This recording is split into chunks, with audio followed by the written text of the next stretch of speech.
Hai Sobat Lipi, tempat kita bicara jujur soal hal-hal yang sering cuma dibahas di balik pintu kamar, tapi kali ini kita bawa ke meja makan.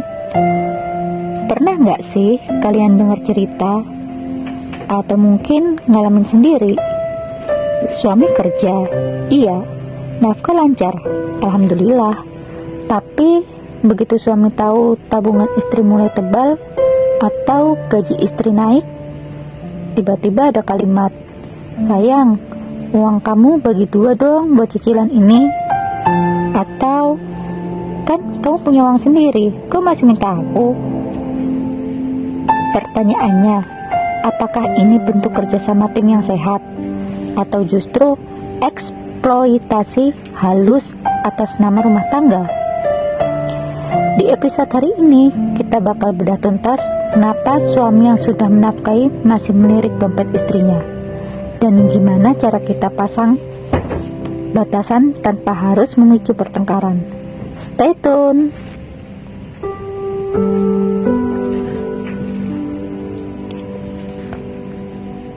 Menguji logika.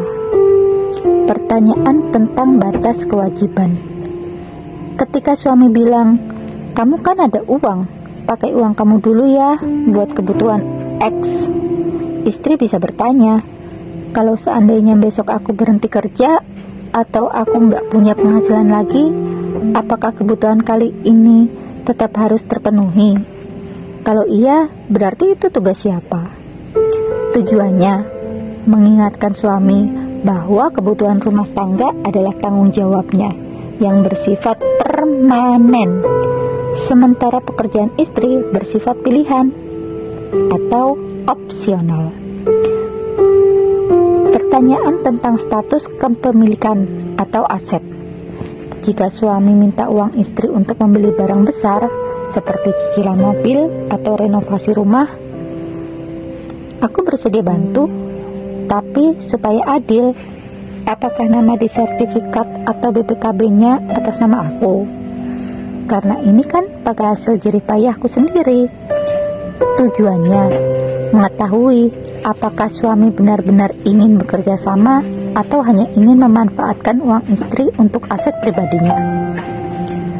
Pertanyaan tentang alokasi dana suami.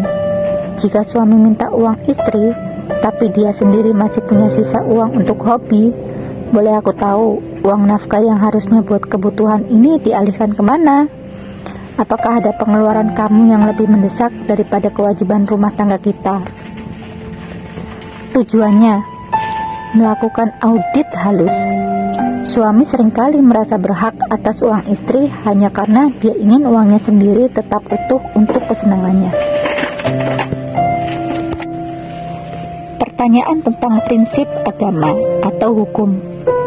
Jika suami merasa hak dia adalah mengelola semua uang di rumah termasuk uang istri, secara aturan agama dan hukum, uangku adalah hak milikku sepenuhnya.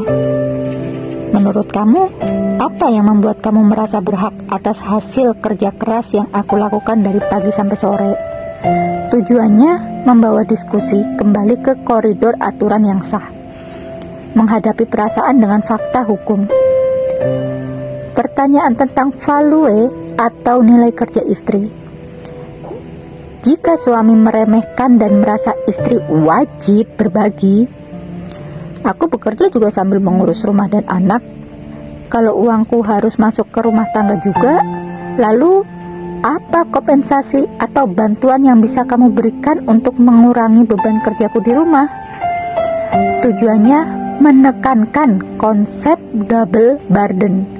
Jika istri berbagi secara finansial, maka suami harus berbagi secara domestik atau pekerjaan rumah.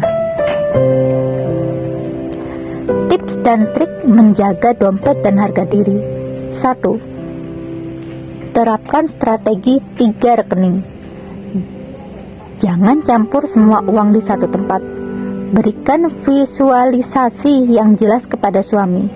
Rekening A nafkah suami untuk biaya operasional rumah tangga, listrik, sekolah, makan. Ini sepenuhnya tanggung jawab suami. Rekening B, tabungan bersama. Istri bisa berkontribusi secara sukarela di sini untuk tujuan besar, misal beli rumah atau haji. Rekening C, hak milik istri, rekening rahasia atau pribadi yang suci dan intervensi siapapun. Gunakan ini untuk self reward atau membantu orang tua istri tanpa harus minta izin suami. 2. Pura-pura lupa atau alokasikan ke aset tak cair. Jika suami tipe yang gatal melihat saldo mengendap di rekening istri, triknya adalah jangan biarkan ada uang menganggur. Segera pindahkan gaji ke instrumen investasi yang sulit ditarik, emas batangan, reksadana, atau deposito.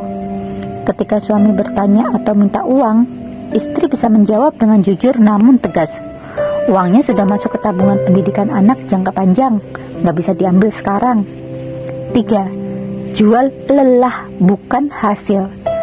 Seringkali suami minta uang istri karena dia hanya melihat angkanya, bukan peluhnya. Triknya, sesekali ceritakan betapa capeknya Anda di kantor atau tantangan berat yang Anda hadapi. Saat suami tahu betapa keras Anda bekerja, biasanya jika dia punya empati, dia akan malu untuk meminta hasil keringat tersebut untuk kepentingan yang tidak mendesak. 4. Gunakan teknik budget barter. Jika suami memaksa Anda membantu cicilan atau biaya tertentu, jangan berikan secara cuma-cuma. Lakukan negosiasi peran. Contoh, oke, aku bantu bayar cicilan mobil ini 30%. Tapi mulai bulan depan kita pakai ART. Karena energiku sudah habis buat cari uang dan aku nggak sanggup lagi pegang kerjaan rumah sendirian. Ini akan membuat suami berpikir ulang. Apakah dia mau kehilangan kenyamanannya di rumah demi mengambil uang istri? 5. Tegaskan batas minimum nafkah. Jangan pernah biarkan nafkah dari suami berhenti sama sekali hanya karena Anda punya gaji. Triknya, meskipun Anda mampu membeli skincare atau baju sendiri, sesekali tetaplah minta dibelikan oleh suami. Ini untuk menjaga insting memberi pada suami agar dia tidak terbiasa melihat Anda sebagai sosok yang tidak butuh dibiayai. Nah, itu tadi tips dan trik buat kalian para istri yang lagi ada di posisi ini. Kalau kalian sendiri punya trik apa nih buat mengamankan gaji dari kode-kode halus suami?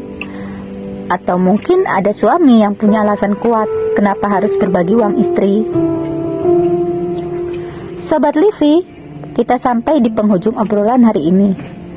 Satu hal yang perlu kita renungkan bersama. Pernikahan memang soal berbagi, tapi bukan berarti menghapus hak yang sudah digariskan. Untuk para suami, ingatlah bahwa saat seorang istri memilih untuk bekerja, dia sedang membantu memikul beban dunia di pundaknya tanpa melepaskan kodratnya di dalam rumah. Uang yang dihasilkan adalah kehormatannya, adalah jerih payahnya, dan secara aturan, baik agama maupun hukum, itu adalah mutlak miliknya. Meminta untuk berbagi saat kamu masih mampu bukan hanya soal materi, tapi soal bagaimana kamu menghargai martabatnya sebagai pasangan, bukan sebagai mesin ATM cadangan. Dan untuk para istri, mandiri secara finansial bukan berarti kamu harus menjadi pahlawan sendirian. Jangan merasa bersalah untuk mempertahankan apa yang menjadi hakmu. Karena rumah tangga yang sehat tidak dibangun di atas eksploitasi, tapi di atas kerelaan dan tanggung jawab yang jelas. Jadilah pasangan yang saling menguatkan, bukan saling memangkas. Karena pada akhirnya Keberkahan sebuah rumah tangga bukan dilihat dari seberapa banyak uang istri yang bisa kamu pakai, tapi seberapa luas perlindungan dan rasa aman yang bisa seorang suami berikan kepada keluarganya. Terima kasih sudah mendengarkan podcast saya.